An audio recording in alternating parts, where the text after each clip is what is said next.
many of you here have personally witnessed a total eclipse of the sun?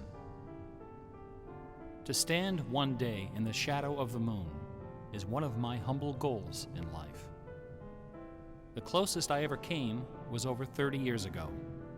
On February 26, 1979, a solar eclipse passed directly over the city of Portland. I bought my bus tickets and found a place to stay, but in the end, I couldn't get the time off work. Well, anyone who lives in Portland can tell you that the chances of catching the sun in February are pretty slim. And sure enough, the skies over the city that day were completely overcast. I wouldn't have seen a thing. That work I couldn't get out of was my first job out of college. A sales clerk at an old Radio Shack store in beautiful downtown Worcester, Massachusetts. On my very first day behind the counter, a delivery truck pulled up to the front of the store. They carried in a big carton upon which was printed the legend TRS-80. It was our floor sample of the world's first mass-market microcomputer. The TRS-80 Model 1 had a Z80 processor clocked at 1.7 MHz, 4,096 bytes of memory, and a 64-character black and white text display. The only storage was a cassette recorder. All this could be yours for the low, low price of $599. The store I was working in had seen better days. At one time, it had been near the center of a thriving commercial district. But like so many other New England cities, the advent of shopping malls had, by the early 70s, turned it into a ghost town. Worcester's solution to this problem was decisive, to say the least. The city's elders apparently decided that if they couldn't beat them, they would join them. And so, several square blocks at the heart of the city were bulldozed into oblivion, destroying dozens of family businesses, including the site of a pharmacy once operated by my great-grandfather. In their place was erected a vast 3-level shopping complex with cinemas and a food court. When the dust settled, only a few forlorn blocks of the old Worcester remained standing. My Radio Shack store was in one of those blocks.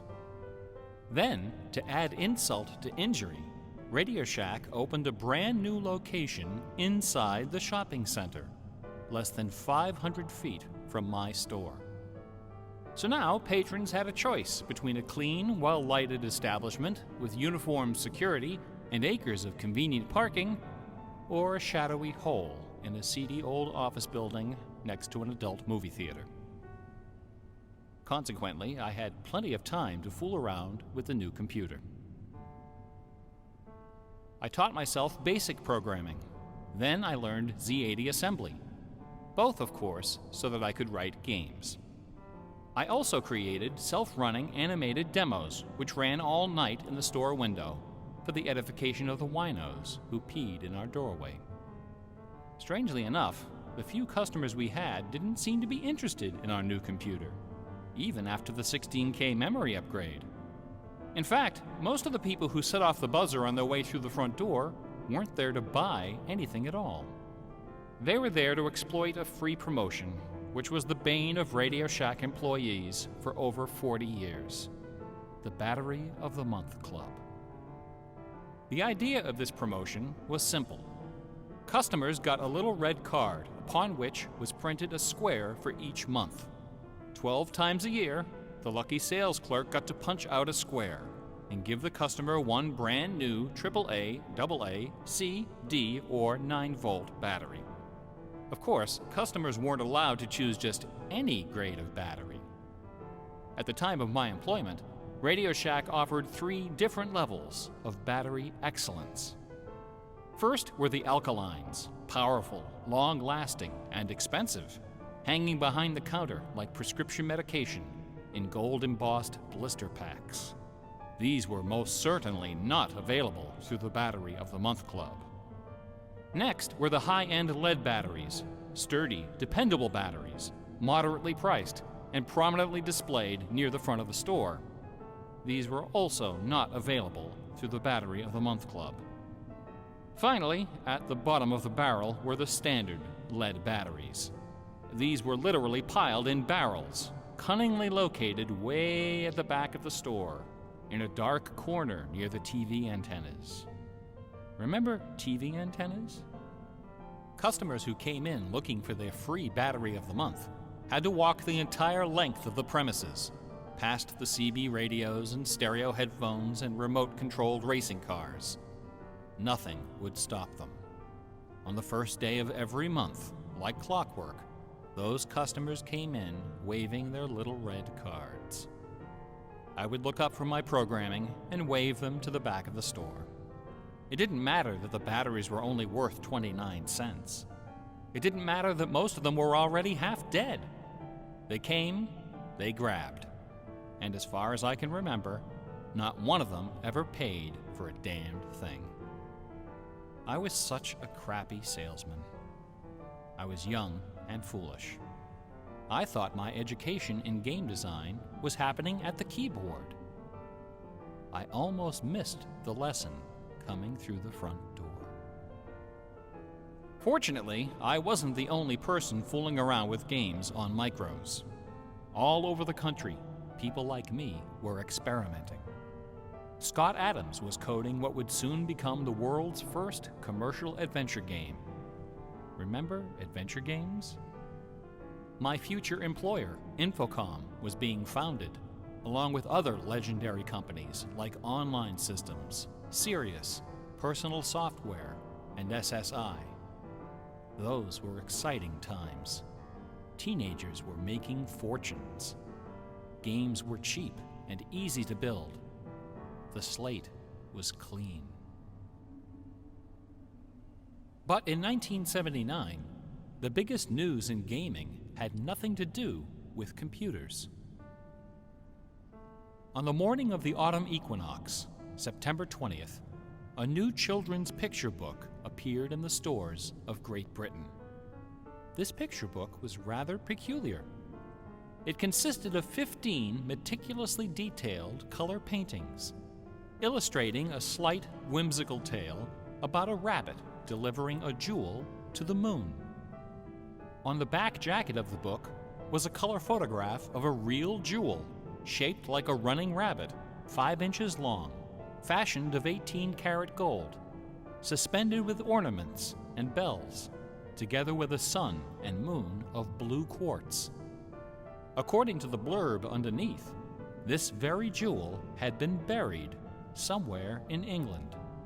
Clues pointing to its location were concealed in the text and in the pictures of the book. The treasure would belong to whoever found it first. The book was called Masquerade. It was created by an eccentric little man with divergent eyes and a talent for mischief named Kit Williams. Within days, the first printing was sold out, and the empire that never sleeps found itself in the grip of rabbit fever. Excited readers attacked the paintings with rulers, compasses, and protractors. Magazine articles and TV specials dissected the clues, floated theories, and followed with keen delight the reckless exploits of the fanatics. One obscure park, unfortunately known by the nickname Rabbit Hill, was so riddled with holes excavated by misguided treasure seekers that the authorities had to erect signs assuring the public that no gold rabbits were to be found there. Some hunters ended up seeking psychological counseling for their obsession. The craze leapt over the Atlantic Ocean and invaded America, France, Italy, and Germany. It sold over 1 million copies in a few months, a record unrivaled by any children's title until the advent of Harry Potter. Over 150,000 copies were sold in foreign translations, including 80,000 copies in Japanese, despite the fact that the puzzle was only solvable in English. It didn't matter that the Masquerade jewel was only worth a few $1,000s. Many seekers spent far more than that in their months of exploration and travel. It was the thrill of the chase, the possibility of being the one. Treasure hunts, secret messages, and hidden things seem to exert an irresistible appeal. They're fun to look for and to talk about, and this fact of human psychology has been exploited in computer games since the earliest days. It finds expression in the hidden surprises we call Easter eggs. Atari's Stephen Wright is credited with coining this term in the first issue of Electronic Games magazine. The first Easter egg in a commercial computer game appeared in an early Atari 2600 cartridge called, simply enough, Adventure. By a sequence of unlikely movements and obscure manipulations, players could discover a secret room where the words "Created by Warren Robinette" appeared in flashing letters. Over the decades, Easter eggs and their evil twin, cheat codes, have become an industry within an industry. Entire magazines and websites are now devoted to their carefully orchestrated discovery and dissemination. They're part of our toolkit, our basic vocabulary, the language of computer game design. Computer gamers may have been the first to refer to hidden surprises as Easter eggs, but we certainly weren't the first to use them. Painters, composers, and artists of every discipline have been hiding stuff in their works for centuries. The recent advent of VCRs and Laserdisc players with freeze-frame capability exposed decades of secret Disney erotica. Thomas Kincaid, the self-appointed painter of light, amuses himself by hiding the letter N in his works. A number beside his signature indicates how many N's are hidden in each painting. Picasso, Dali, Raphael, Poussin, and dozens of other painters concealed all kinds of stuff in their paintings. A favorite trick was hiding portraits of themselves, their families, friends, and fellow artists in crowd scenes. El Greco loved dogs, but the Catholic Church forbid him from including any in his sacred paintings. So he hid them, usually within the outlines of celestial clouds. Composer Dmitri Shostakovich chafed under the political censorship imposed by the Soviet Ministry of Culture. His symphonies and chamber works are loaded with hidden signatures and subversive subtexts which, had they been recognized, would have sent him to Siberia. Mozart's opera, The Magic Flute, is filled with musical allusions to the rituals of the Freemasons, the ancient secret society of which he and his mentor Haydn were members. But the most famous purveyor of Easter eggs is that champion of the late Baroque, the ultimate musical nerd, Johann Sebastian Bach. Bach was a student of gematria, the art of assigning numeric values to letters of the alphabet. A equals 1, B equals 2, C equals 3, etc. By comparing, sequencing, or otherwise manipulating these numbers, secret messages can be concealed. Bach took particular delight in the geometrical numbers 14 and 41. 14 is the sum of the initials of his last name, B equals 2, A equals 1, C equals 3, and H equals 8. 41 is the sum of his expanded initials, J.S. Bach. These two numbers show up over and over again in Bach's compositions. One of the better-known examples is his setting of the chorale Vor deinem Thron.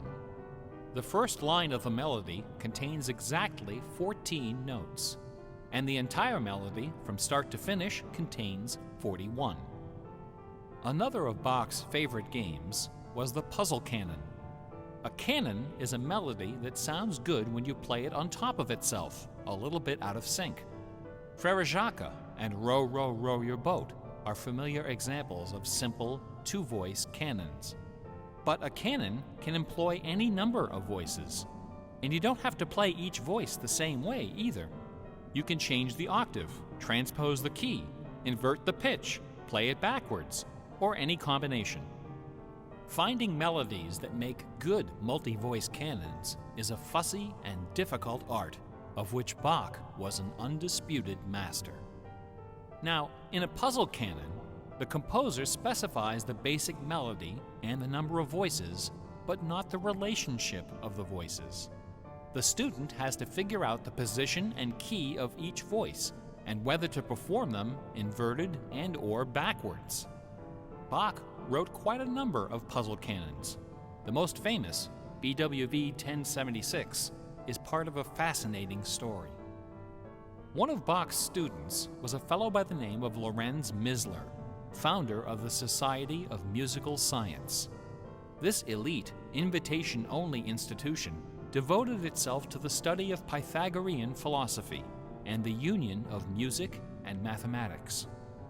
Its distinguished membership reads like a who's who of German composers, including Handel, Telemann, and eventually Mozart. Applicants for membership in the society were required to submit an oil portrait of themselves, along with a specimen of original music. With nerdly efficiency, Society member number 14 decided to combine these admission requirements into a single work. He sat for a portrait with Elias Hausmann, official artist at the court of Dresden. This portrait, which now hangs in the gallery of the town hall in Leipzig, is the only indisputably authentic image of Bach in existence. The Hausmann portrait shows Bach dressed in a formal coat with exactly 14 buttons. In his hand is a sheet of music paper, upon which is written a puzzle canon for 6 simultaneous voices. In 1974, a manuscript was discovered which proved that this canon was the 13th in a series of exactly 14 canons based on the ground theme of the famous Goldberg variations. As if these musical gymnastics weren't enough, Bach liked to hide messages in his compositions by assigning notes to the letters. His initials, B-A-C-H, correspond to the pitch sequence B-flat, A, C, and B natural in German letter notation. This theme makes its most memorable appearance in the last bars of his final composition, The Art of Fugue, published soon after his death in 1750. The word fugue comes from the Latin fuga, which means flight, as in running away. So the art of fugue is the art of flight, the art of taking a theme and running with it. Bach wrote hundreds of fugues, but none as sublime as this sequence of 14. In the last and most complicated fugue in the series, the first and second sections develop normally. This is followed by the B-A-C-H signature, and then suddenly, without any warning or structural justification, the fugue stops, dead in its tracks. One of the composer's 20 children, his son Carl Philipp Emanuel, claimed that Bach died moments after those last few notes were written. This story is probably apocryphal. The Easter eggs in Bach's music are a pleasant obscurity, known chiefly to professors and students of Baroque music. But in March of 2002, when this lecture was first delivered, those Easter eggs were the talk of the entire classical music industry. Sitting near the top of the classical music charts that month was a compact disc on the ECM label called Moriarty. It was performed by the Hilliard Choral Ensemble, together with a talented but, until then, little-known violinist, Christoph Poppen. The music on Moriarty is based on a geometrical analysis of Bach's Partita in D minor for solo violin. This analysis, by German professor Helga Thon, assigns numeric values to the duration of notes, the number of bars, and the German letter notation of the partita. In doing so, she claims to have discovered the complete text of several liturgical ceremonies encoded in the notes. The CD presented these hidden texts superimposed over the original music. The result was strangely melancholy, dark, haunting, and very, very popular. Quite a few music critics attacked this disc. They didn't buy Professor Thon's analysis. dismissing it as a combination of numerology and canny marketing. Their caution was not without basis. Numerology is a slippery slope down which many a fine mind has slid to its doom. Allow me to offer an amusing anecdote from my own experience. Back in the early 90s, before the internet took off, one of the more popular online bulletin board systems was a service called Prodigy. I bought an account on Prodigy so I could join a fraternal interest group and gossip with fellow members around the country. One day, a stranger appeared on our bulletin board. Right away, I knew we were in trouble. This fellow, whose name was Gary, began spouting all kinds of apocalyptic nonsense about worldwide conspiracies, secret societies, and devil worship. At first, we tried to be polite. We questioned his sources, corrected his histories, logically refuted his claims, and tried to behave in a civilized manner. But instead of soothing him, our attention only made him worse. His conspiratorial warnings became urgent, approaching hysteria. He began to threaten people who disagreed with him. To coin a phrase, Gary went all uppercase. But his most urgent warnings weren't about the gays, the Jews, the Rockefellers, or the Illuminati. According to Gary, the greatest enemy of mankind was Santa Claus. Gary claimed to possess a secret numerical formula that proved beyond a shadow of a doubt that Santa Claus was an avatar of the Antichrist. Intrigued, we pressed Gary to reveal his formula. In doing so, we walked right into his trap.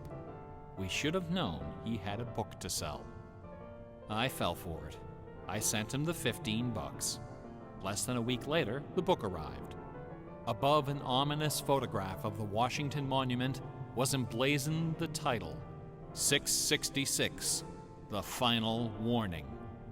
Inside this privately printed 494-page monster, Gary reveals a simple geometrical formula, which he claims was developed by the ancient Sumerians. This formula assigns successive products of 6 to each letter of the alphabet. A equals 6, B equals 12, C equals 18, etc. Imagine my dismay when I applied this ancient formula to the name Santa Claus and obtained the blasphemous sum of 666, the biblical number of the beast. I went on Prodigy and reported to the stunned members of our interest group that Gary was right after all. There could be no doubt that according to the unimpeachable wisdom of ancient Samaria, Santa Claus was the Antichrist. I then went on to point out several other names which, when submitted to Gary's formula, also produced the sum 666. Names like St. James, New York, and New Mexico. Soon the bulletin board was filled with discoveries like computer, Boston tea, and most sinister of all, sing karaoke. Gary left us alone after that. I got my $15 worth. But Gary is hardly the first person to connect secret codes to the Bible. People have been looking for Easter eggs in the Bible for hundreds of years. The Hebrew mystical tradition of Kabbalah can be described as a geometrical meditation on the Pentateuch, the first 5 books of the Old Testament. The advent of computers has made the application of numerology to the Bible fast and efficient. The latest spate of Bible searching was instigated by a book published in 1998 by Michael Drosnin, a former Wall Street Journal reporter. His book, The Bible Code, applied a skip cipher in which every nth character in a text is combined to form a message. By applying his skip cipher to the Hebrew text of the Old Testament, Drosnin claimed to have discovered predictions of World War II, the Holocaust, Hiroshima, the assassination of Yitzhak Rabin and both Kennedys, the moon landing, Watergate, the Oklahoma City bombing, the election of Bill Clinton, the death of Princess Di, and the comet that collided with Jupiter. He also found predictions of a giant earthquake in LA, a meteor hitting the Earth, and nuclear Armageddon, all scheduled to occur before the end of the last decade. The Bible Code spent many weeks on the bestseller lists, spawning several sequels and dozens of imitators. The Bible has certainly attracted its share of crackpots, but for the real hardcore egg hunters, nothing can rival the ingenuity, the tenacious scholarship, the stubborn zeal of those who seek the answer to the ultimate literary puzzle, a poisonous conundrum that has squandered fortunes, destroyed careers, and driven healthy, intelligent scholars to the brink of madness and beyond. Who wrote Shakespeare? The essays and books devoted to the Shakespeare authorship problem are sufficient to fill a large library. Several such libraries actually exist. Not even a day-long tutorial, much less an hour lecture, can begin to do justice to this complex, bizarre, and dangerously tantalizing story. Nevertheless, for the unacquainted, I will attempt to summarize the issue in a few paragraphs. The undisputed facts of Shakespeare's life and career could be scribbled on the back of a cocktail napkin. We know for a fact that a man named William Shakespeare was born in 1564 in or around the village of Stratford-upon-Avon. We know that he had a wife and at least 3 children. We know he bought property in Stratford, was involved in several lawsuits with his neighbors, and died there in 1616, aged 52. We also know that during those same years, a man with a last name similar to Shakespeare worked as an actor on the London stage, eventually becoming co-owner of some of the theaters there. We also know that about the same time, a number of most excellent poems and plays were published in London under the name Shakespeare. We do not know for a fact that the landowner in Stratford and the actor in London with a similar last name were one and the same man. We do not know for a fact that either man had anything to do with the poems and the plays. All we know is that those poems and plays have, in the 400 years since their composition, come to be regarded as a pinnacle of Western culture. The works attributed to Shakespeare appear to have been written by a man or woman who knew something about just about everything. They're filled with references to mythology and classic literature, games and sports, war and weapons of war, ships and sailing, the law and legal terminology, court etiquette, statesmanship, horticulture, music, astronomy, medicine, falconry, and, of course, theater. Therein lies the problem. How could a farmer's son of uncertain schooling, from a mostly illiterate country village, a man of practically no account at all, wield such encyclopedic learning, with so much eloquence and wit, so much wisdom and human understanding? For the first 150 years, nobody questioned the traditional history of the bard. Then, in the late 18th century, Reverend James Wilmot, a distinguished scholar who lived just a few miles north of Stratford, decided to write a biography of the famous playwright. Dr. Wilmot believed that a man as well educated as Shakespeare must have owned a fairly extensive library, despite the fact that not a single book or manuscript is mentioned in his will. Over the years, he speculated, some of those books must have found their way into local collections. And so, the good Reverend Doctor scoured the British countryside, taking inventory of literally every bookshelf within 50 miles of Stratford. Not a single book from the library of William Shakespeare was discovered.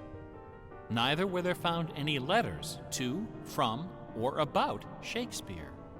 Furthermore, no references to the folklore, local sayings, or distinctive dialect of the Stratford area could be found in any of Shakespeare's writings. After 4 years of painstaking research, Dr. Wilmot concluded, to his own dismay, that only one person contemporary with Shakespeare of Stratford had ever demonstrated the wide-ranging education and expressive talent needed to compose those poems and plays. That man was the multilingual author, philosopher, and statesman, inventor of the scientific method, chancellor to the courts of Queen Elizabeth and King James, Sir Francis Bacon. Dr. Wilmot never dared to publish his theory, but before he died, he confided it to a friend, James Cowell, who, in 1805, repeated it to a meeting of the Ipswich Philosophical Society. The members of the society were suitably outraged, and the scandalous matter was quickly forgotten. Then, in 1857, a lady from Stratford, Connecticut, published a book called The Philosophy of the Plays of Shakespeare Unfolded. In this book, Miss Delia Bacon, no relation to Francis, claimed that the works of Shakespeare were written by a secret cabal of British nobility, including Sir Walter Raleigh and Sir Philip Sidney, as well as Sir Francis Bacon. Delia Bacon's book electrified the world of letters. Battle lines were drawn between the orthodox Stratfordians and the heretical Baconians. Literary societies and scholarly journals were formed to debate the evidence. Hundreds of pamphlets, newspaper articles, and essays were published defending each side and ridiculing the opposition with that self-aggrandizing viciousness peculiar to tenured academics. Armed with her explosive book, Delia Bacon journeyed to Stratford-upon-Avon and, unbelievably, obtained official permission to open Shakespeare's grave. However, when the moment came to actually lift the stone, Delia's self-doubt precipitated a catastrophic nervous breakdown. She later died penniless in a madhouse. Around 1888, things began to get a bit out of hand. U.S. Congressman Ignatius Donnelly of Minnesota became interested in the Shakespeare controversy. One day, browsing through his facsimile copy of the First Folio of 1623, he noted that the word Bacon appeared on page 53 of the Histories and also on page 53 of the Comedies. He also noted that Sir Francis Bacon had written extensively on the subject of cryptography. Donnelly began counting line and page numbers, adding and subtracting letters, drawing lines over sentences, circling words, and crossing them out. The result was a complex and virtually incomprehensible algorithm, which he claimed was invented by Bacon to hide secret messages inside the First Folio. The greatest Easter egg hunt in the history of Western civilization had begun. Here are just a couple of the sillier highlights. A doctor named Orville Owen of Detroit constructed a bizarre research tool he called the Wheel of Fortune. This wheel consisted of 2 giant wooden spools wrapped with a strip of canvas 2 feet wide and 1,000 feet long. Onto this canvas, he glued the separate pages of the complete works of Bacon, Shakespeare, Marlowe, Greene, Peele, and Spenser, together with Burton's Anatomy of Melancholy. By cranking the spools back and forth, Dr. Owen could quickly zip across the pages in search of clues and cross-references. Employing a large team of secretaries and stenographers, Owen claimed to have uncovered a complete alternative history of Elizabethan England, as well as several entirely new Shakespeare plays and sonnets. Listen to this hidden verse, supposedly penned by the mighty bard himself, which inspired Dr. Owen to build his Wheel of Fortune. Take your knife and cut all our books asunder, and set the leaves on a great firm wheel, which rolls and rolls, and turning the fickle rolling wheel, throw your eyes upon Fortune, that goddess blind, that stands upon a spherical stone, that turning and inconstant rolls in restless variation. After publishing 5 thick volumes of this rubbish, Owen announced the discovery of an anagram, indicating that Bacon's original manuscripts were buried near Chepstow Castle on the River Wye. Owen spent the next 15 years and thousands of dollars excavating the bed of the river with boat crews and high explosives. He died before anything was found. A fellow named Arnsberg wrote an entire book based on the analysis of the significance of a suspicious crack in the tomb of Bacon's mother. A Ray of Sanity finally appeared in 1957. To those familiar with the science of cryptology, the name William Friedman needs little introduction. During World War II, Colonel Friedman was the head of the U.S. Army's Cryptoanalytic Bureau. He is credited with cracking the Japanese Empire's most sensitive cipher. After the war, the colonel decided to apply his expertise to the study of the Shakespeare ciphers. He interviewed several of the experts in the field and prepared a detailed scientific analysis, which he published under the title The Shakespeare Ciphers Examined. His conclusion? In a word, bunk. According to the standards of cryptologic science, not one of the hidden messages purportedly discovered in Shakespeare's works was plausible. The rules used to extract these messages from the texts were non-rigorous, wildly subjective, and unrepeatable by anyone except the original decipherer. The people involved were not being dishonest. They were channeling their preconceptions. They were trapped in a labyrinth of delusion, mining order from chaos. Anglers in a lake of darkness. Lear, Act 3, Scene 6. You would think that Friedman's cold and ruthless exposure would be enough to silence the heretics once and for all. Not a chance. The books and TV specials and websites and conferences and doctoral dissertations keep right on coming. I should point out that the Shakespeare authorship issue is not only the preoccupation of cranks and weirdos. A substantial number of respected authors and Shakespeareans have expressed serious doubts about the traditional origin of the plays. The list includes Nathaniel Hawthorne, Ralph Waldo Emerson, Walt Whitman, Henry James, Sam Clemens, Sigmund Freud, Orson Welles, and Sir John Gielgud. Living skeptics include the artistic director of the New Globe Theatre, Mark Rylance, Michael York, Derek Jacobi, Kenneth Branagh, and even that most revered and scholarly of contemporary Shakespearean actors, Keanu Reeves. The current leading candidate for the authorship is Edward de Vere, the 17th Earl of Oxford, a theory first proposed in 1920 by an English schoolmaster with the unfortunate name J. Thomas Looney. What is it about Bach, the Bible, and the works of Shakespeare that inspires this intense scrutiny?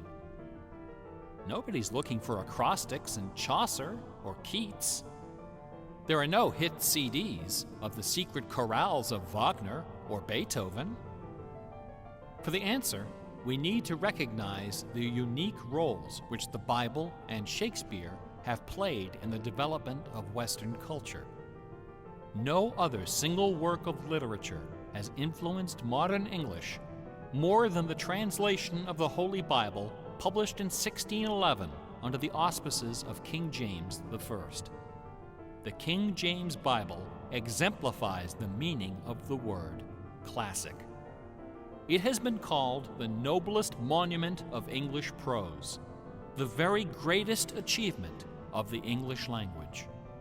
It has served as an inspiration for generations of poets, dramatists, musicians, politicians, and orators.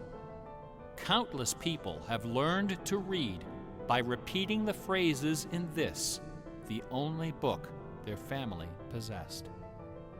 Our constitutions and our laws have been profoundly shaped by its cadences and imagery. But even the glory of the King James Bible, compiled by a committee of 46 editors over the course of a decade, pales before the dazzling legacy of the Swan of Avon. The lowest estimate of Shakespeare's working vocabulary is 15,000 words, more than 3 times that of the King James Bible, and twice the size of his nearest competitor, John Milton. His poems and plays were written without the aid of a dictionary or a thesaurus. They didn't exist yet. It was all in his head. When Shakespeare had a thought for which Elizabethan English had no word, he invented one. The Oxford English Dictionary lists hundreds of everyday words and phrases which made their first appearance in the pages of the Bard.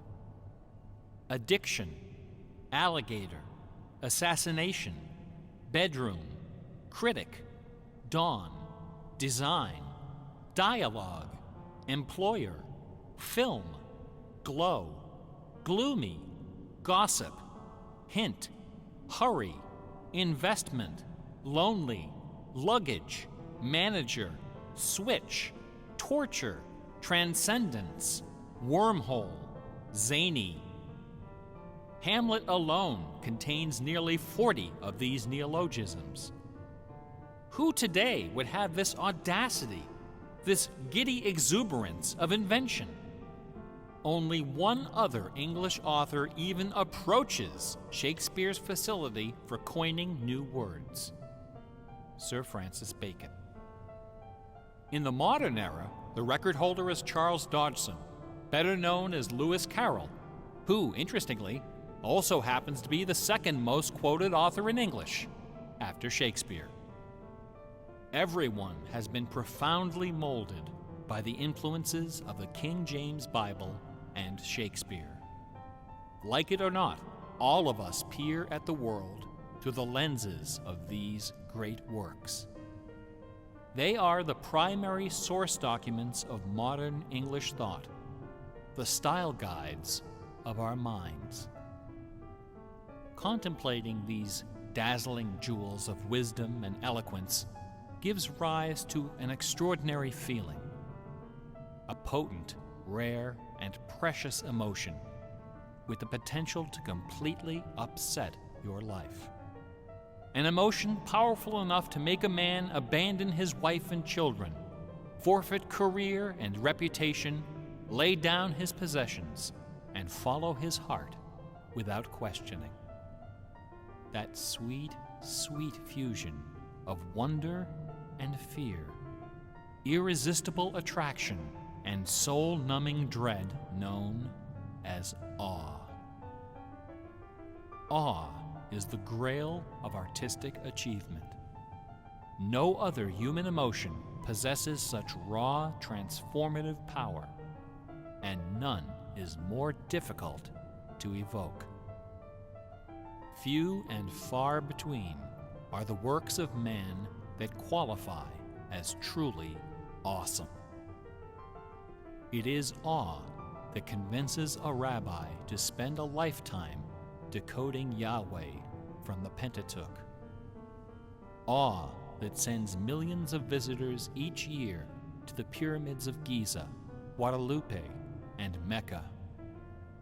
It was awe that drove poor Delia Bacon to her doom. Now, please don't come away from this lecture thinking that the key to awesome game design is the installation of Easter eggs.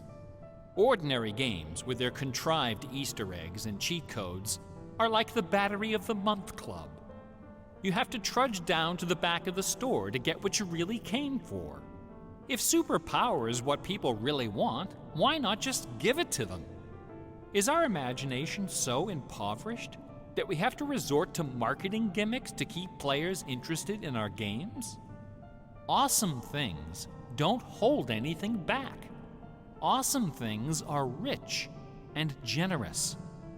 The treasure is right there.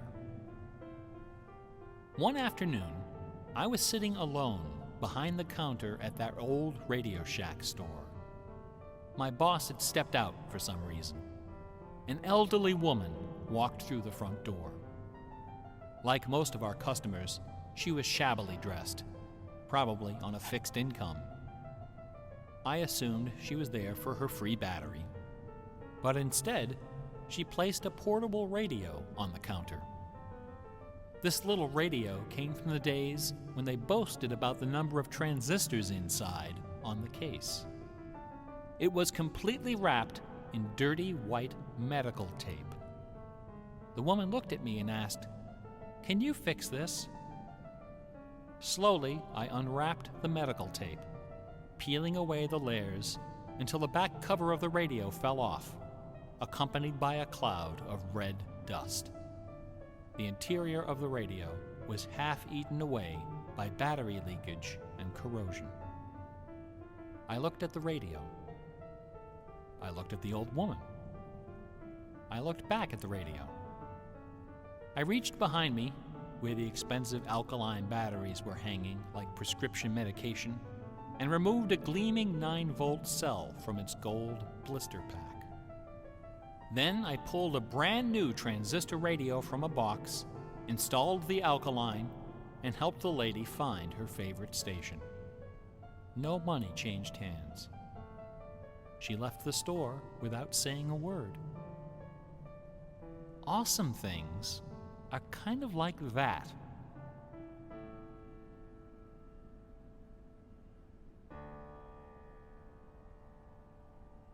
Bach offered his students very specific insight into the source of awe. In addition to B-A-C-H, 2 other sets of initials are also associated with Bach's music. These initials are not hidden in the notes. Instead, they're scrawled right across the top of the manuscript for the whole world to see. The initials are S-D-G and J-J. S-D-G stands for the Latin phrase Sole Deo Gloria, to the glory of God alone. J-J stands for Jesu Juva, help me, Jesus. Bach wrote all of his great masterpieces sub specie aeternitatis, under the aspect of eternity. He did not compose only to please his sponsors or to win the approval of an audience. His work was his worship. Bach once wrote, "Music should have no other end and aim than the glory of God and the recreation of the soul. Where this is not kept in mind, there is no true music, but only an infernal clamor and ranting." The name of the power that moves you is not important. What is important is that you are moved. Awe is the foundation of religion. No other motivation can free you from the limits of personal achievement. Nothing else can teach you the art of flight. Computer games are barely 40 years old. Only a few words in our basic vocabulary have been established. A whole dictionary is waiting to be coined. The slate is clean. Someday soon, perhaps even in our lifetime, a game design will appear that will flash across our culture like lightning. It will be easy to recognize. It will be generous, giddy with exuberant inventiveness. Scholars will pick it apart for decades, perhaps centuries.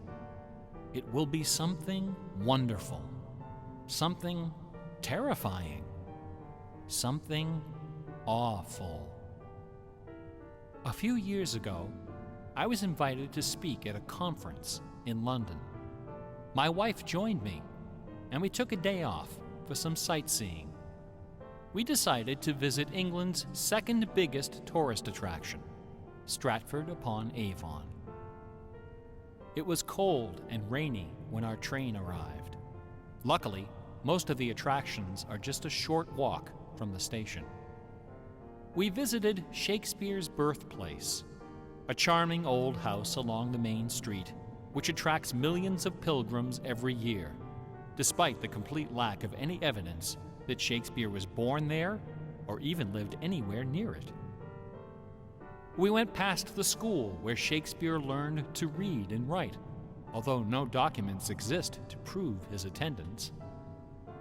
We visited Anne Hathaway's cottage, the rustic country farm where his wife spent her childhood, although no record shows anyone by that name ever having lived there.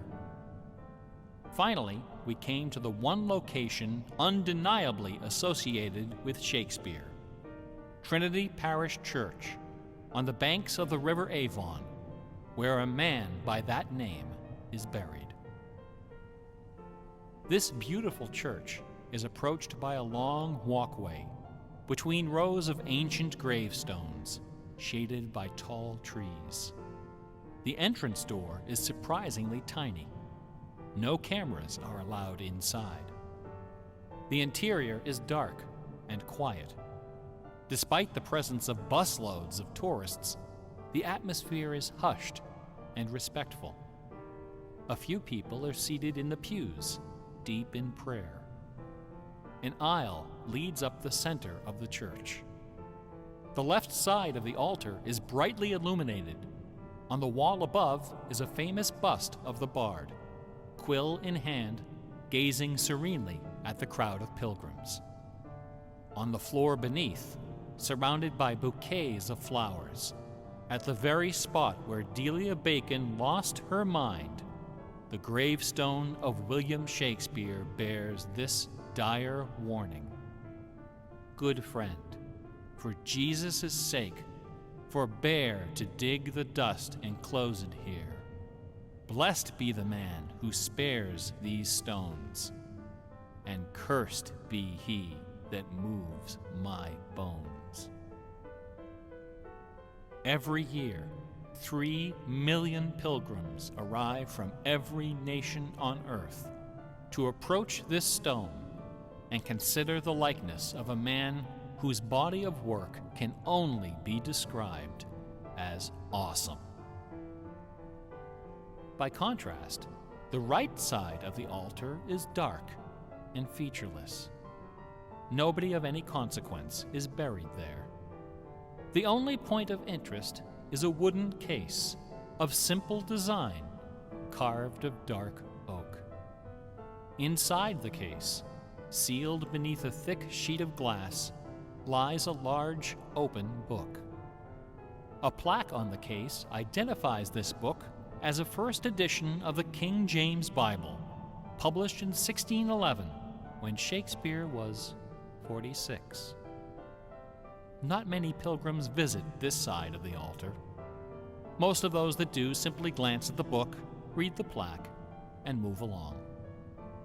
A few, more observant, note that the Bible happens to be opened to a page in the Old Testament, the book of Psalms, chapter 46.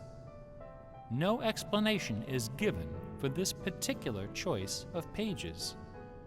For the initiated, none is necessary. If you are of inquisitive bent, if you are intrigued by English history and literature, if you value your peace of mind, cover your ears now. In the year 1900, a scholar noticed something about the King James translation of Psalm 46. Something terrifying, something wonderful. The 46th word from the beginning of Psalm 46 is shake. The 46th word from the end is spear. There are only 2 possibilities here. Either this is the finest coincidence ever recorded in the history of world literature, or it is not. The Earth revolves around only one sun and has only one moon. The moon happens to be 400 times smaller than the sun. The sun happens to be 400 times farther away. And the apparent paths of the moon and sun in our sky happen to intersect exactly twice every month. Which means that every now and then, at long yet precisely predictable intervals, the lunar disk slips across the face of the sun and just barely conceals it for a few wonderful, terrible minutes. A fine coincidence, no? In June of 1977, a little man with divergent eyes and a talent for mischief ascended a hilltop in the British village of Ampthill. At the summit of this hill is a tall, slender cross, a memorial to Catherine of Aragon, the first wife of Henry VIII. The sun, high in the south, cast the shadow of the cross upon the grassy hillside.